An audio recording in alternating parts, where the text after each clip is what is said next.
Hello everyone, so today we are going to discuss about class 8 chapter 8 exercise 8.3. So let's discuss the first question. In the first question we have to do multiply. तो हमने last video में सीखा था कि हम multiply कैसे करते हैं। उसमें हमारे पास एक टर्म थी, ठीक है। अब इसमें क्या है, दोनों तरफ दो दो टर्म है, तो हम इसमें क्या करेंगे, पहले 5x को 3x से करेंगे, फिर 5x को 4 से करेंगे, फिर माइनस यहाँ पे -2 को 3x से करेंगे, फिर 4 से करेंगे। तो हमारे पास क्या आंसर आएगा, 15x² प्लस 14x - 8। और ये मतलब मैंने आपको मतलब जो वीडियोस थी उनमें भी यही कहा था कि हमें 3 बातों का ध्यान रखना होता है मल्टीप्लाई या फिर ऐड सब्ट्रैक्ट डिवाइड करने में। 3 बातों का ध्यान रखना होता है, sign, second constant, third variable. Okay, तो हमें ये 3 बातों का ध्यान रखना होता है। सबसे पहले हम साइन को देखेंगे, फिर कांस्टेंट देखेंगे क्या आएगा, फिर वेरिएबल देखेंगे क्या आएगा। ऐसे हमारे पास इसके सारे पार्ट्स हैं, ठीक है। इन सब में अब जो मतलब फ्रैक्शन में आते हैं उनको फ्रैक्शन वालों को फिर करना होता है सॉल्व हमें, ठीक है। ओके, तो ऐसे ये सारे पार्ट्स हैं इसके। हम नेक्स्ट क्वेश्चन में चलते हैं। तो इस क्वेश्चन में क्या है, फिर नेक्स्ट सेकंड क्वेश्चन में इसमें हमें क्या करना है, एक तरफ 3 टर्म्स हैं, एक तरफ 2 टर्म्स हैं। तो हम क्या करेंगे, x को पहले इस x से, फिर 2y से, फिर 2y को x से, फिर 2y से, फिर 3 को x से, फिर 2y से, ऐसे करेंगे, ठीक है। तो हमारे पास आंसर क्या आएगा, ये आएगा, ठीक है। उसके बाद ऐसे ही इसका सेकंड पार्ट है, हमें को सबसे मल्टीप्लाई करना है।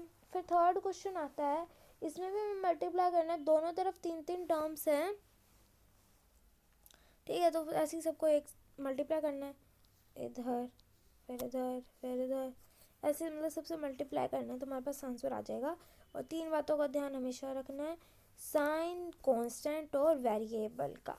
सबसे पहले हम साइन का ध्यान रखते हैं, फिर कांस्टेंट का, फिर वेरिएबल का, ठीक है।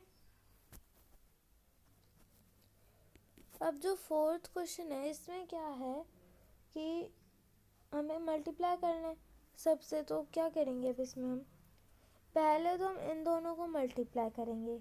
अब इसमें तो कुछ मल्टीप्लाई करने का है नहीं, ठीक है। तो हम पहले मल्टीप्लाई करेंगे और हमारे पास आंसर ये आ जाएगा, ठीक है। और हमें ये भी ध्यान रखना है कि मान लो वो सेम है कोई भी, जैसे -3x² और यहाँ पे आ गया +3x², तो ये आपस में कट जाएंगे। तो हमें ये चीज़ें भी ध्यान रखनी है कि हमें देखते रहना है कि कहीं से कोई कट तो नहीं रहा है ऐसे आपस में, ठीक है।